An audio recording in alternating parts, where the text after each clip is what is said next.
Let's begin this hour with the U.S. Senate's failed attempt to block President Trump from selling arms to Saudi Arabia. It's been seen as a victory for the Trump administration and Secretary of State Mike Pompeo's efforts to bolster security in the region. RT correspondent Sayeh Tavangar is live in the newsroom with more to this story. Sayeh? Yes, this is a major setback for critics of Riyadh as the U.S. Senate failed to override 3 vetoes by President Trump, now allowing his administration to move forward to plans to sell billions of dollars of weapons to Saudi Arabia and the United Arab Emirates. In June, President Trump publicly announced the arms deal, which is estimated to be worth more than $8 billion by using an emergency provision in the Arms Export Control Act to bypass the 30-day congressional notification requirement. Now, Trump's decision to sell the weapons in this manner infuriated lawmakers from both sides. And in a bipartisan pushback, Democrats and Republicans banded together to pass resolutions attempting to block that arms sale. But this latest vote also highlights the Senate's ongoing struggle to hold the Saudi kingdom accountable for the murder of Washington Post columnist Jamal Khashoggi.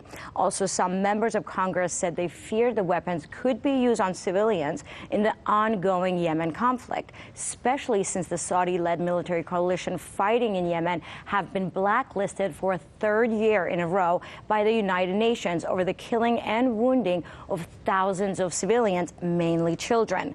And as the political wrangling unfolded here in Washington, the United Nations Development Program issued a report of the Yemeni war and indicated that the death toll could rise to 233,000 by the end of the year, a grim number fueled by U.S. weapons and logistics support.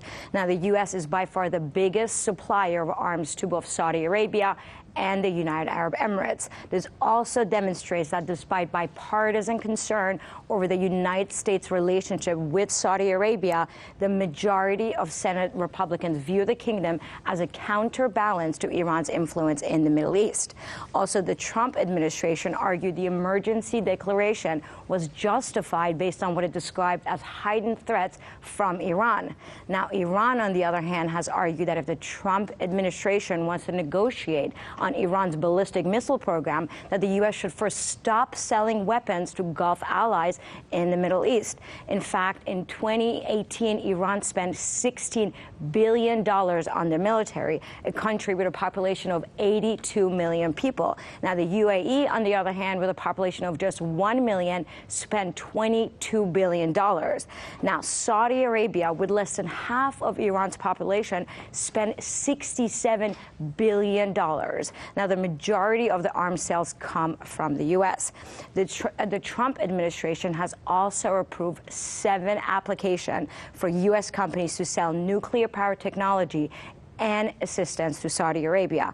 Lawmakers from both parties have expressed concern over Saudi Arabia that they could develop nuclear weapons if U.S. technology is transferred without proper safeguards.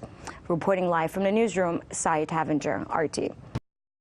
Hey YouTube, thanks for checking out our channel. We hope you enjoyed the video. We have tons of content for you just like this. For more of RT America's one-of-a-kind news and analysis, be sure to subscribe and never stop questioning more.